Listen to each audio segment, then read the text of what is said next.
जंगलों में रहने वाले हिंदू समाज को उनके गौरव की याद दिलाने वाला बिरसा मुंडा बनेगा।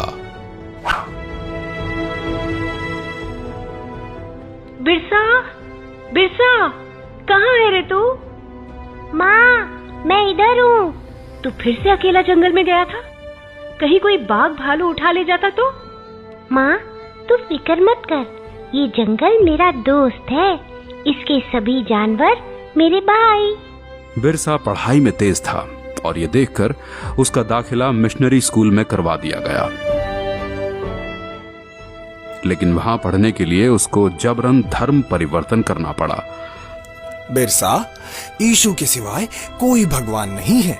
बिरसा, ईसाई धर्म का पालन करने से ही तुम्हारा उद्धार होगा, वरना बाकी वनवासियों की तरह जाहिल के जाहिल रह जाओगे।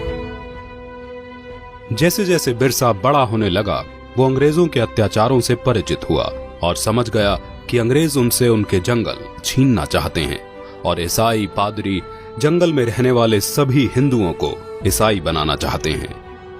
आपको हमारी मदद करनी होगी ताकि हम जबरन सभी आदिवासियों को ईसाई बना सकें। ये सब देख बिरसा ने ईसाई धर्म को त्याग दिया।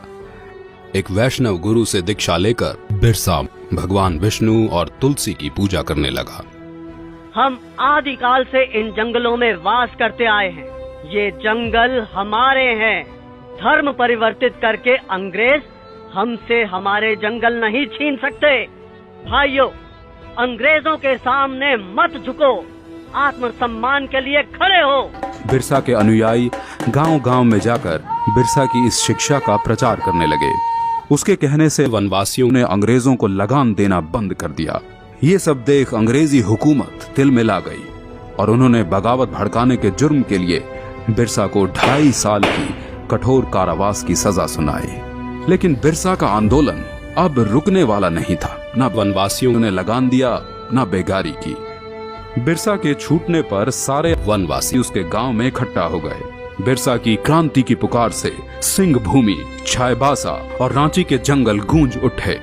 अब वक्त आ गया है जब हम अपनी जमीनें अंग्रेजों से वापस लेंगे और एक नए सतयुग का आरंभ होगा। हम इस धरती के पुत्र हैं और यहाँ हमारा राज होगा। बिरसा गांव-गांव घूमकर अंग्रेजों के खिलाफ मोर्चा बढ़ाने लगा। बिरसा के अनुयायी तीर कमान से लड़कर भी अंग्रेजों की बंदूकों पर भारी पड़ने लगे। वे जंगल से आते और अंग्रेजों को मारकर गायब हो जाते। जिस तरह बिरसा हम पर और हमारे ठिकानों पे हमला कर रहा है, ऐसे तो ईसाई धर्म का यहाँ अंत ही हो जाएगा। बिरसा वनवासियों को ईसाई बनने नहीं देगा। हम बिरसा के सिर पर भारी इनाम रखेंगे, फिर देखते हैं वो भागकर कहाँ जाता है। हाँ, क्यों नहीं? रुपयों के लालच से भी किसी वनवासी ने बिरसा से गद्दारी नहीं की और अंग्रेजों को एक के बाद एक हार का सामना करना पड़ा। एक बार जंगल में खाना बनाने के धुएं से अंग्रेजों को बिरसा के ठिकाने का पता चल गया। सभी वनवासी सरदार बिरसा समेत पकड़े गए और उन्हें सख्त कारागार में डाल दिया गया।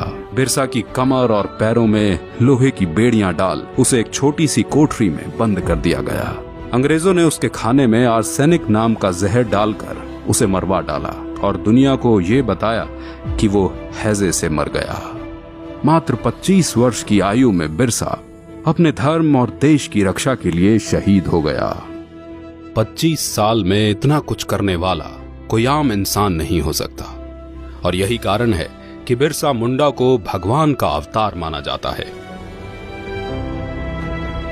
आजादी के बाद कांग्रेस की सरकार बन गई और उन्होंने ईसाइयों को खुश करने के लिए भगवान बिरसा मुंडा के इतिहास को पुस्तकों से गायब करवा दिया।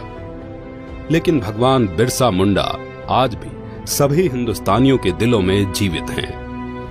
हम चाहे गांव में रहते हों या शहरों में, हम सब वनवासी हैं, क्योंकि हम सब जंगलों से ही तो आए हैं। भगवान बिरसा मुंडा सभी वनवासियों के भगवान हैं, वो हमारे भगवान हैं।